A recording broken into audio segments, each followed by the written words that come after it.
baseado nessa história de renúncia e abnegação, que é a história de Maria. Emmanuel, que é o benfeitor espiritual de Chico Xavier, ele nos conta no livro A Caminho da Luz. Esse livro ele foi publicado em 1939, que Maria, ela é a personagem sublimada que foi escolhida para desempenhar a função complexa e desafiadora de ser a mãe do Messias, de ser a mãe de Jesus. E ele vai nos contar nesse livro de como a espiritualidade superior se uniu para que a Terra pudesse receber o seu governador planetário, porque Jesus é o nosso governador planetário. Cada planeta tem o seu governador. O governador da Terra é Jesus. E para que a gente pudesse entender a importância desse momento, Emmanuel ele vai dizer no início desse livro que existe uma comunidade de espíritos puros, de espíritos crísticos, e Jesus faz parte dessa comunidade, que regem os destinos do sistema solar. E eles respondem diretamente para Deus. E que essa comunidade ela só havia se reunido por 2 vezes, até o momento em que essa obra foi publicada, em 1939. A primeira vez foi na formação do nosso planeta, há 4 bilhões e meio de anos atrás, quando Jesus recebeu de Deus aquela massa disforme que foi desprendida do sistema solar, para que junto com seus engenheiros siderais, os seus arquitetos divinos, ele pudesse, durante esses bilhões de anos, pacientemente definir como é que seria o início dessa nova escola em que se transformaria o planeta Terra. Porque a Terra é essa escola, onde nós nos matriculamos num curso de aperfeiçoamento, tá? E cada vez que aqui a gente retorna, o nosso objetivo é evoluirmos um pouquinho intelectualmente e um pouquinho moralmente. Essas 2 asinhas, elas precisam crescer harmonicamente, para que a gente possa alçar as regiões mais elevadas. E a segunda vez que essa comunidade se reuniu foi nesse momento de decidir a vinda de Jesus, quando Jesus iria encarnar entre nós. Então nós estamos falando de um momento tão importante quanto a formação do próprio planeta, porque de fato seria um novo tempo para a humanidade terrestre, que a própria história houve por reconhecer, porque a nossa história é dividida em antes de Cristo e depois de Cristo. Tamanha a grandeza desse espírito. E Emmanuel também ele vai nos dizer que assim, quanto mais os séculos vão passando, mais a humanidade terrestre ela vai compreendendo o que foi essa vida, mais a gente vai compreendendo o que foi a noite daquele nascimento, daquela manjedoura ali em Belém, que fez com que o nosso planeta Terra ele deixasse de ser um planeta primitivo, que é o primeiro degrau da escala de evolução dos mundos, e ele passasse a ser um planeta de provas e expiações. O nascimento de Jesus entre nós deve ser upgrade. E agora nós estamos de novo no momento de transição planetária para subirmos mais um degrau, deixarmos de ser provas e expiações e passarmos a mundo de regeneração. Então, assim, esse é um momento muito importante, mesmo para aqueles que não estão fazendo nenhuma busca, que não se afinizam com essa mensagem do Cristo, porque Jesus ele veio para todos. Ele atua para todos, ele ama todos, e ele coordena o processo evolutivo de todos nós que estamos aqui no planeta Terra, mesmo daqueles irmãos que ainda não conhecem. Humberto de Campos, ele vai nos dizer no livro Boa Nova, esse livro também é uma psicografia de Chico Xavier, ele vai dizer no primeiro capítulo, que leva o nome do livro, também chama Boa Nova o capítulo, que a simples aproximação de Jesus e de seus prepostos, daqueles que o antecederam, e aqui a gente pode citar os grandes Sírios que vieram lá do planeta Sírios, é um planeta que está na constelação do Cocheiro. Aqui a gente vai ter Joaquim e Ana, que são os pais de Maria, a própria Maria, e Simeão, que vai ser um sacerdote lá do templo de Jerusalém. E ele faz um pedido para Deus, que Deus não permitisse que ele desencarnasse sem antes conhecer o seu Salvador, o Messias. Então Humberto de Campos diz que a simples aproximação de Jesus causou até no Império Romano, que era o maior império da época, um império muito belicoso, muito envolvido em guerras, em lutas, um período de paz, um hiato, um período de grande desenvolvimento na área das artes, da cultura, da arquitetura, que os historiadores não conseguem entender, e coincide com o período do reinado do primeiro imperador romano, que foi o César Augusto. Ele foi o primeiro e o melhor imperador que Roma teve, porque ele governava para aquelas classes menos favorecidas, ele criou leis mais justas para o povo, ele fortaleceu a instituição da família. O povo gostava tanto desse imperador que o Senado romano mudou o nome do mês Sextílios para Augustus, que hoje é o nosso mês de agosto.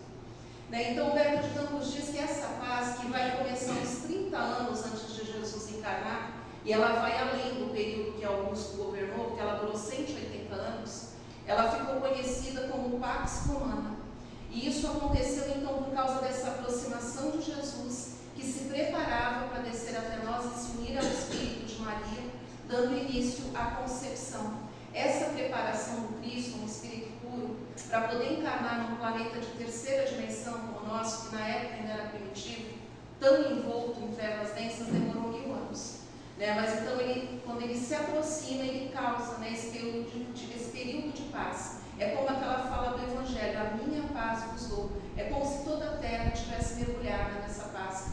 Humberto de Campos vai dizer que toda a água do Tiberíades, onde Jesus depois, posteriormente, vai fazer as suas pregações, toda a água do Tiberíades ela foi fluidificada, somente por essa aproximação. E ele, então, o André Luiz, na sua obra, lá, aquela coleção A Vida no Mundo Espiritual, ele vai dizer que a maternidade ela é como se fosse um processo de enxertia mental, onde a gente vai ali enxertar uma mente em outra mente. Então, ele diz que a mãe e o espírito do reencarnante, eles têm essa ligação muito forte pelo pensamento, uns 3 meses antes da concepção. Quem puder, leia o livro Missionários da Luz, é o 3º livro dessa coleção. 3 capítulos dessa obra é dedicado à reencarnação de Sigismundo, e ele vai explicar com detalhes todo esse nosso processo reencarnatório. A primeira fase é essa fase da aproximação. Começa uns 3 meses antes da concepção. Então, imaginemos no caso de Maria, que raiz é essa que foi capaz de receber um enxerto da grandeza de Jesus, sem se envergar. Claro que Maria não foi escolhida para ser mãe de Jesus por acaso, mas sim porque ela estava capacitada para tanto, ela já encarna com essa missão.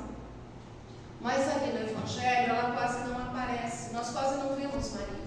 É mais no momento da concepção e no momento da crucificação. Mas quando ela fala, quando ela aparece, nas poucas falas que nós temos dela, a gente consegue entrever a grandeza desse Espírito. E nós aqui, os Espíritos, nós temos outras referências que nos chegam do mundo espiritual, através de Emmanuel, através de Humberto de Campos e tantos outros. Esse livro, Boa Nova, o último capítulo dele, que é o capítulo 30, é um capítulo todo dedicado a Maria. Então a gente consegue entrever a grandeza desse Espírito, que recebeu a não pequenina tarefa de abrigar no seu seio o Espírito mais luminoso que já pisou aqui no nosso planeta. E Emmanuel, no livro Religião dos Espíritos, que é um outro livro psicografado por Chico, ele vai nos falar de uma maneira muito bonita dessa escolha de Maria para ser a mãe de Jesus. E ele diz assim: buscando alguém no mundo para exercer a necessária tutela sobre a vida preciosa de Jesus, o supremo poder do universo não hesitou em recorrer à renegada mulher, escondida num lar apagado e simples. Humilde, ocultava a experiência dos sábios. Frágil como lírio, trazia consigo a resistência do diamante. Pobre entre os pobres, carreava na própria virtude os tesouros incorruptíveis do coração. E desvalida entre os homens, era grande e prestigiosa perante Deus. Então, eu acho que o momento mais bonito, mais tocante do Evangelho é quando Maria é visitada pelo anjo Gabriel, que vem ali lhe dizer que ela seria a mãe do Messias. E ele chega e ele diz para ela: alegra-te, ó cheia de graça, o Senhor está contigo. E Maria, nesse momento, ela se ajoelha diante do anjo, ela eleva o pensamento a Deus e ela vai dizer a sua famosa frase: eis aqui a serva do Senhor, cumpra-se em mim segundo a tua vontade. E esse é o símbolo de entrega de Maria. E é uma grande lição que ela está dando para todos nós, espíritos ainda imperfeitos nessa nossa jornada aqui evolutiva. Maria aqui, ela está vivendo uma experiência mediúnica. O anjo Gabriel, que era o mensageiro da falange de Jesus, que estava ali para dar para ela todo o apoio que ela precisaria. Porque o anjo Gabriel, ele foi o mentor de Maria durante todo o tempo que ela teve encarnada entre nós. No Livro dos Espíritos, na questão 582, Allan Kardec ele vai perguntar se a maternidade e a paternidade, elas consideradas missões. E os espíritos lhe respondem: se o espírito bem se conduzir, conduzindo almas para Deus, é uma fonte de alegrias, é uma fonte de gozos, é uma fonte de comunhão com o divino grandiosíssima, porque é participar do ato mais nobre da criação, que é co-criar diretamente com Deus. Então a gente pode imaginar, né, a partir do que aconteceu com Maria, o que representa para todos nós, que também assumimos aqui no plano físico essa tarefa, né, da maternidade, da paternidade. E aqui eu não estou falando só da maternidade, a paternidade consanguínea, mas num sentido mais espiritual, porque às vezes nós temos aqueles filhos do coração que não necessariamente são os nossos filhos biológicos. Então, assim, é óbvio que aqui no caso de Maria, ela não precisava conduzir aquele espírito para Deus, porque aquele espírito que vinha, ele já estava totalmente ligado a Deus. Jesus era um espírito puro, era um espírito crístico, e é aqui que está relacionado esse cheio de graça. A graça do Evangelho, ela representa esse amor incondicional de Deus por nós, que independe do tamanho das besteiras que nós tenhamos feito na nossa encarnação passada, esse amor de Deus por nós nunca se altera. O Pai, ele sempre nos dá um novo tempo aqui na matéria, para que a gente aqui possa lutar e corrigir esses erros, que a gente possa ali reconstruir onde a gente destruiu anteriormente. Então a graça, quando ele fala cheia de graça, está se relacionando a isso. E Maria ali, recebendo aquela incumbência gigantesca, ela era cheia de graça, porque ali era o amor de Deus por nós, nunca visto antes na humanidade, aonde ele nos enviava o seu próprio Filho. Allan Kardec vai dizer que Jesus era o médium de Deus. Então ali era Deus falando diretamente com nós. Jesus, ele representa esse discurso de Deus, é tudo que Deus tem a nos dizer por hora. Por isso que lá no Livro dos Espíritos está que Jesus é o nosso modelo e guia. Ele veio vivenciar essas leis, esse amor incondicional. E ele nos disse: eu sou o caminho, a verdade e a vida. Ninguém vai ao Pai se não for através de mim. Então aqui, mas Maria, quando ela se coloca ali e diz: eis aqui a serva do Senhor, é como se ela estivesse dizendo que eu seja instrumento da sua vontade, Pai, que é sempre a mais sábia, a mais justa, a mais amorosa. Ela está mostrando para a gente essa postura de humildade, e essa é a grande lição que ela nos dá, essa humildade, essa abnegação, que cabe a todos nós espíritos aqui procurarmos fazer, nessa nossa jornada ascensional em busca do reino de Deus.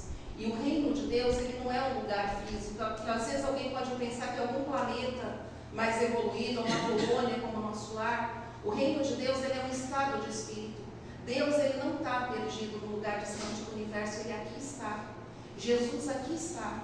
O Mestre nos disse: eu não estarei nos templos de pedra do mundo. Deus e Jesus, ele conversa conosco pelo coração.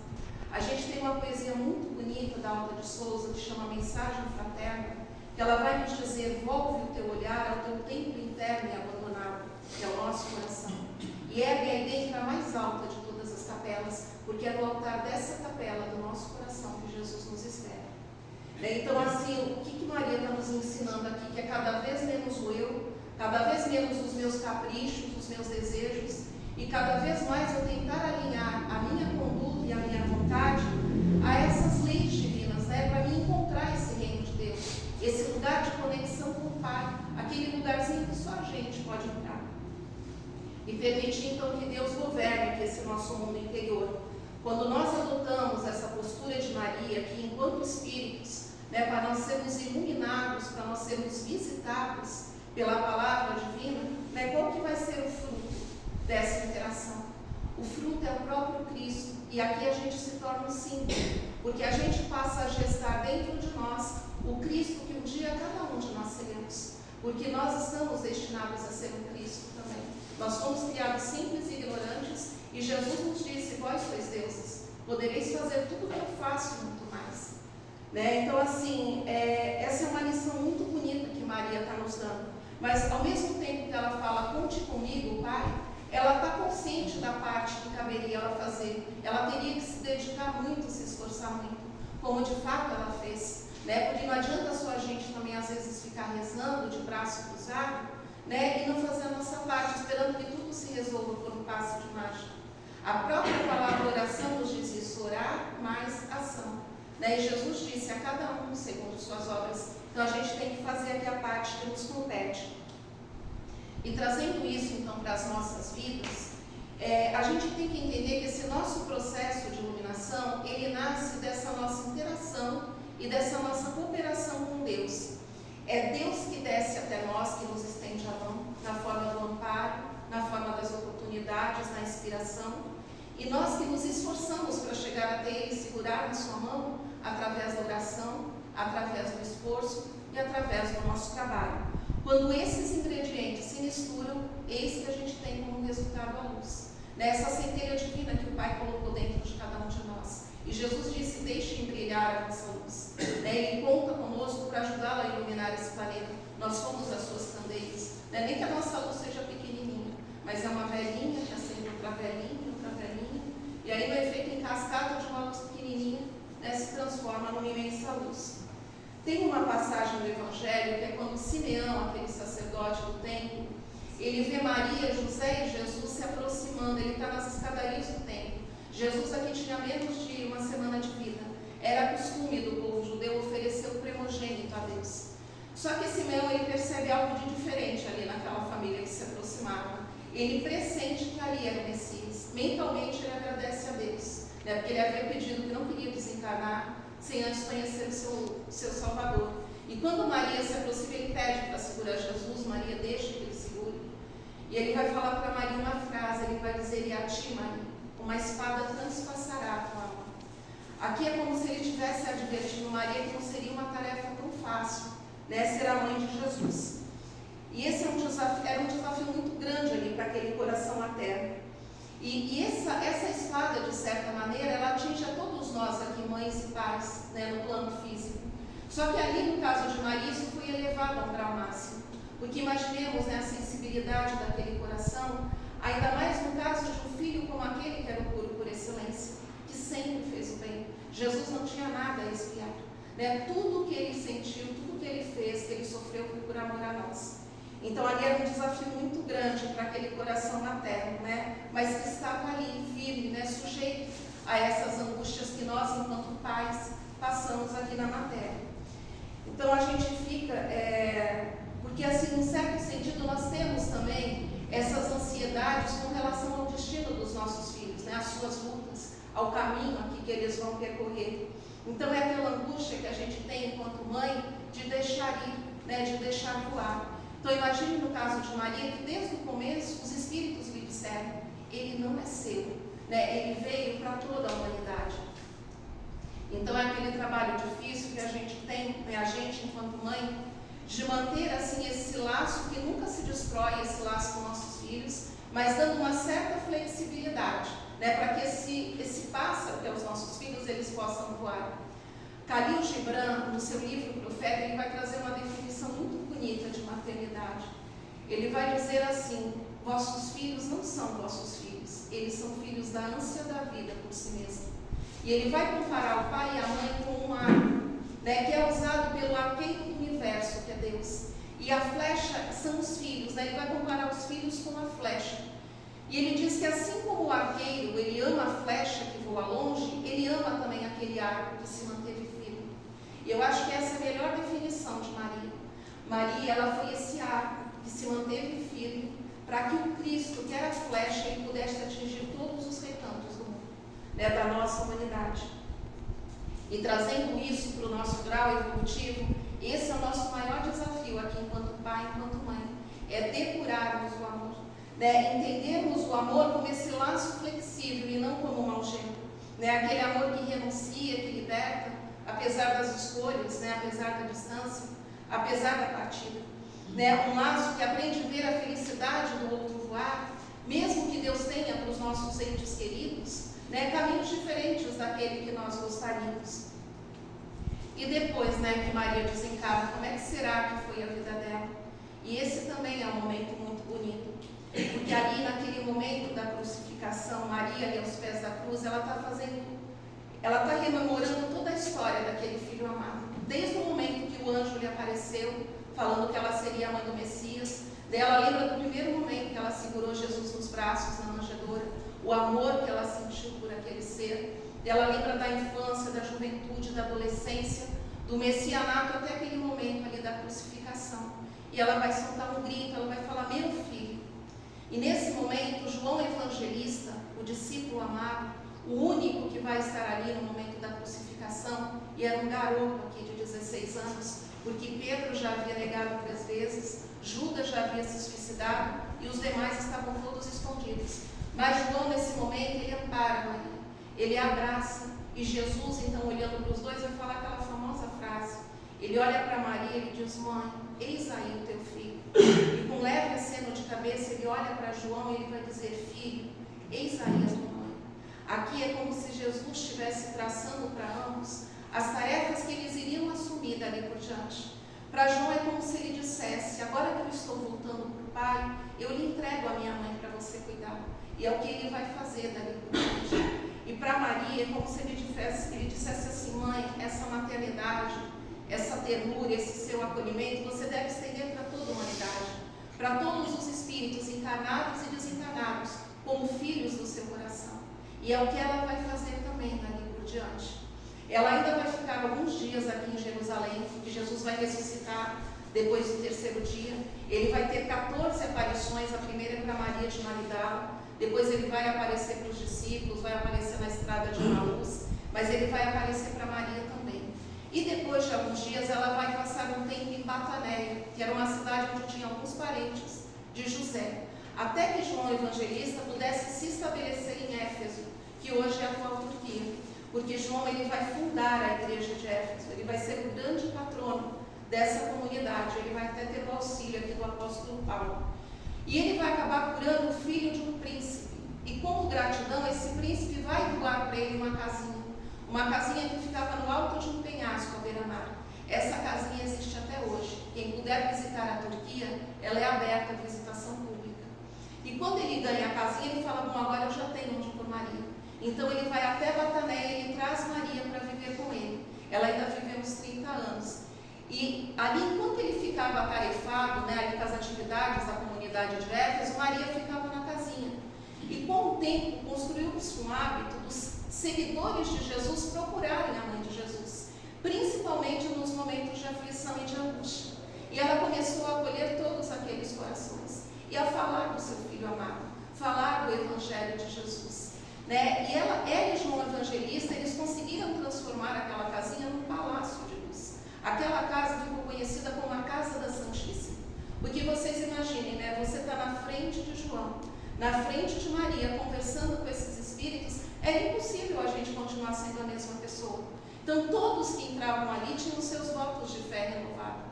E ali que Humberto de Campos vai dizer que ela vai começar a usar uma famosa frase, que Chico vai receber dela também num momento muito difícil da vida dele, que ela vai dizer: tudo passa, isso também passará. E aqui ela também acolhia todos os peregrinos, Humberto de Campos fala, ela cuidava dos leprosos, e num belo dia vai aparecer um peregrino diferente. E aqui já havia chegado aos ouvidos dela todas aquelas perseguições que os cristãos vinham sofrendo em Roma, que eles estavam sendo jogados aos leões lá no Coliseu. E ela já vinha fazendo preces pelos seguidores do seu filho. Mas um dia Humberto de Campos diz que ela recebe a visita desse peregrino diferente. E ela pede para entrar, como ela fazia sempre. Só que conforme ela vai conversando, ela sente que não era ela que estava ajudando ele, era ele que a estava ajudando. Porque ela sentiu uma saudade muito grande daquele filho amado, que mãe não iria sentir. E conforme ela vai conversando com ele, ela sente que o coração dela vai ficando leve, ela vai sendo envolvida por uma paz. E num determinado momento ele levanta, ele lhe estende a mão e fala: minha mãe. E ela automaticamente olha as mãos e o pé, e ela vê aquelas feridas dos travos da cruz. E ela corre na direção dele, o abraça, e ela põe a mão aqui na costela, e ela vê aquela ferida que o centurião romano Longinos faz, quando lanceteia Jesus na cruz. E ela até faz um movimento de querer se ajoelhar diante dele, mas ele não permite. Ele fala: eis que venho a ti, minha mãe. É chegado esse momento. Meu Pai quer que você seja, no seu reino, a rainha de todos os anjos. Chico Xavier, ele vai dizer que ele teve 2 grandes emoções na vida. A primeira foi quando ele terminou de psicografar o livro Paulo e Estevão, e ele viu entrar no seu quartinho lá em Pedro Leopoldo o espírito de todos os personagens que são citados naquela obra. Ele disse que a emoção foi tanta que ele caiu da cadeira e o lápis que ele segurava caiu da madeira. Mas ele falou que emoção maior ele sentiu quando ele terminou de psicografar o Boa Nova, porque Emmanuel levou em desdobramento para presenciar essa cena. E a gente sabe que uma das encarnações conhecidas de Chico Xavier é João Evangelista. Naquela encarnação foi ele que cuidou de Maria. Então a emoção foi tanta que ele diz que ele desmaiou em espírito. E Maria, que logo que ela desencarna, ela faz um pedido. Antes de subir para as esferas celestes, onde o seu espírito habita, ela faz um pedido. Ela pede que ela seja levada a Roma, na prisão do Esquilino. Roma ela é circundada por 7 montes, um deles é o Esquilino. E todos os cristãos que eram perseguidos e presos naquelas reuniões que eles faziam nas catacumbas, lá nos cemitérios de Roma, eles eram levados para essa prisão, porque essa prisão ficava do lado do Coliseu. Quando ela chega, tem um grupo ali, que em poucos minutos seria jogado às feras. E ali tinha velhos, mulheres, crianças, e eles estavam apreensivos, mas ao mesmo tempo eles estavam muito esperançosos e confiantes em Jesus. E querendo ali deixar alguma dádiva para eles, algum presente, fazer algo por eles, ela percebe no grupo uma jovem que tem uma certa mediunidade. E ela se acerca da jovem e ela vai sussurrar no ouvido da moça: cantemos, minha filha, cante. Aprendamos a converter as dores na terra em alegrias. E ela começa a cantar uma música que a jovem começa a cantar e todo o grupo começa a cantar. E eles entram cantando no Coliseu. É daí que surgiu o canto dos cristãos, porque a partir daqui, todos eles, todos os cristãos, eles vão entrar cantando no Coliseu. É um presente de Maria no momento da sua desencarnação. E daí sim, daí ela sobe para as esferas celestes, onde ela segue até hoje atuando ao lado de Jesus no amparo da humanidade, nesse nosso processo evolutivo. E nós temos uma obra muito marcante da grande médium Dona Ivone do Amaral Pereira, que foi uma médium tão importante quanto Chico Xavier no século XX, mas que poucos a conhecem. Ela tem um livro que chama Memórias de um Suicida. E ela vai falar nesse livro sobre a Legião dos Servos de Maria. É uma legião, são os trabalhadores que eles trabalham lá no Vale do Suicida sob a tutela de Maria, lá no Hospital Maria de Nazaré. E a Dona Ivone, ela desencarnou em 1984. Desde que ela desencarnou, ela segue ajudando Maria lá no Hospital Maria de Nazaré. E é assim que Maria se apresenta lá no Vale dos Suicidas. E essa foto ela tem uma história. Ela é um presente de Emmanuel para o Dia das Mães de 1984. Chico precisou de 23 sessões mediúnicas para fazer desde o esboço até essa foto ficar pronta. Ele começou em 1983 e terminou em 1984. Ele fala que o que mais deu trabalho foram os olhos, porque Emmanuel queria que ficasse exatamente como os olhos de Maria. E depois de pronto foi passado por um fotógrafo profissional poder colorir. Mas é assim que ela recebe os suicidas, lá no Vale dos Suicidas. Porque somente Maria, com a sua ternura e o seu acolhimento maternal para embalar esses espíritos, que chegam lá em condições tão dolorosas pela porta enganosa do suicídio. Porque a morte não existe, a gente só mata esse corpo físico, que é uma veste. Então, assim, eles chegam lá em condições muito dolorosas. E esse processo do resgate perante a consciência, porque o nosso maior juiz é a consciência, esse nosso juiz consciencial. Porque as leis de Deus estão aqui na nossa consciência, a gente sabe o que é certo e o que é errado. Então, quando a gente desencarna e a gente relembra das nossas encarnações anteriores, a gente entende as dificuldades que a gente passava aqui. A maioria delas, às vezes, nós pedimos no nosso planejamento reencarnatório, porque eram importantes para os nossos resgates. Mas Maria, ela segue atuando junto a esses irmãos. O primeiro espírito que ela vai resgatar a pedido de Jesus é Judas. Jesus pede que ela vá resgatar Judas. E ela vai ali atuar ao lado dele nas várias encarnações que ele vai ter aqui, até a última que ele vem, que é a sua reencarnação de redenção. Que ele vem ali na França, no século XVI, como Joana d'Arc, e vai morrer queimado nas fogueiras da Inquisição. E então ele já retornou ao colégio apostólico, já resgatou todos os seus erros, então não vamos mais malhar o Judas, porque ele já resgatou assim, todos os seus equívocos. E assim, como eu estou falando de Maria, de Jesus, eu não podia encerrar o nosso bate-papo sem falar de José da Galileia, para a gente entender quem foi esse casal que recebeu Jesus. Porque nem mesmo no Espiritismo nós temos muitas informações sobre ele. A gente não sabe nem ao certo quando ele desencarnou. né? Tudo indica que foi em algum momento da adolescência de Jesus. Ele não chegou a ver as pregações do Mestre. Mas justamente por isso que a sua figura se engrandeça tanto, né? Porque sendo o pai de quem ele foi, de um espírito tão iluminado, ele nunca procurou ocupar-se em um lugar de destaque, né? Ele nunca teve essa vaidade. Pelo contrário, ele se apagou ainda mais para que Maria e Jesus pudessem brilhar. O que não era comum naquela época, né? Onde a mulher ela era considerada inferior ao homem. Mas José ele soube seguir tanto por esse caminho da renúncia que até Maria pôde brilhar mais do que ele. E nós temos uma mensagem de Emmanuel que chama José da Galileia, onde ele vai nos falar então acerca desse espírito para a gente entender um pouquinho.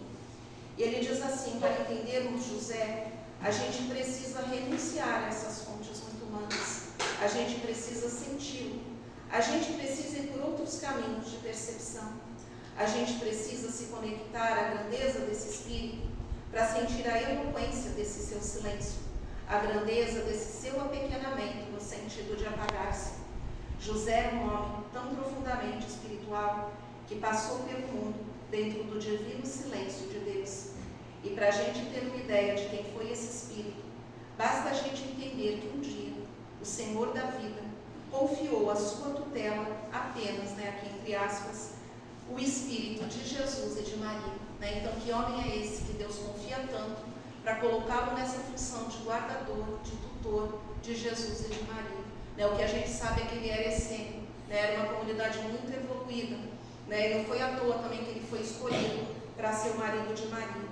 Então, assim que a ternura e a bondade de Maria, ela possa embalar os nossos corações, e assim como ela e José, a gente também possa buscar essa entrega e essa fidelidade a Deus, para que Jesus ele também possa nascer no coração de cada um de nós.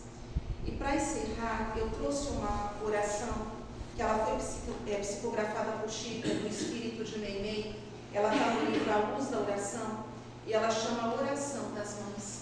Então eu convido vocês a fecharem os olhos e me acompanharem mentalmente, palavra por palavra, para que a gente possa unir os nossos pensamentos nessa vibração de amor e ela possa chegar até o nosso Pai, até a nossa Mãe Santíssima, e que Maria nos envolva com seu manto de amor, com seu manto azulino, principalmente os nossos irmãos que estão desencarnando nas zonas de guerra e nas zonas do conflito.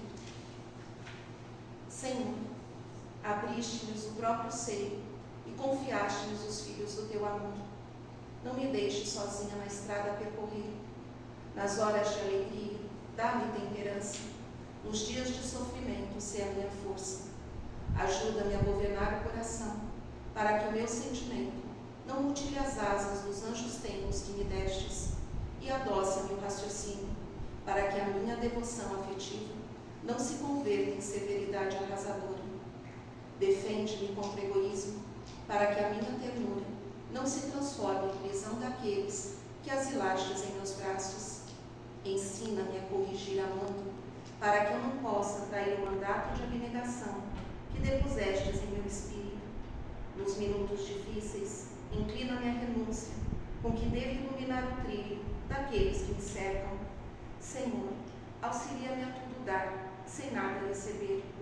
Mostra-me os horizontes eternos da tua graça, para que os desejos da carne não me encarcerem nas sombras. Pai, sou também tua filha.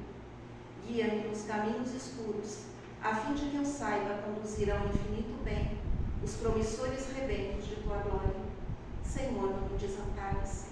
Quando a tua sabedoria exigir o depósito de bênçãos que me adornastes a estrada por empréstimo sublime, dá-me o necessário desapego para que eu te restitua as joias vivas do meu coração, com serenidade e alegria, e quando a vida me impuser em teu nome o desprendimento e a solidão, reaquece minha alma ao calor de teu carinho celeste, para que eu venere a tua vontade para sempre. Que a paz de Jesus esteja convosco, que o Mestre nos ilumine hoje sempre.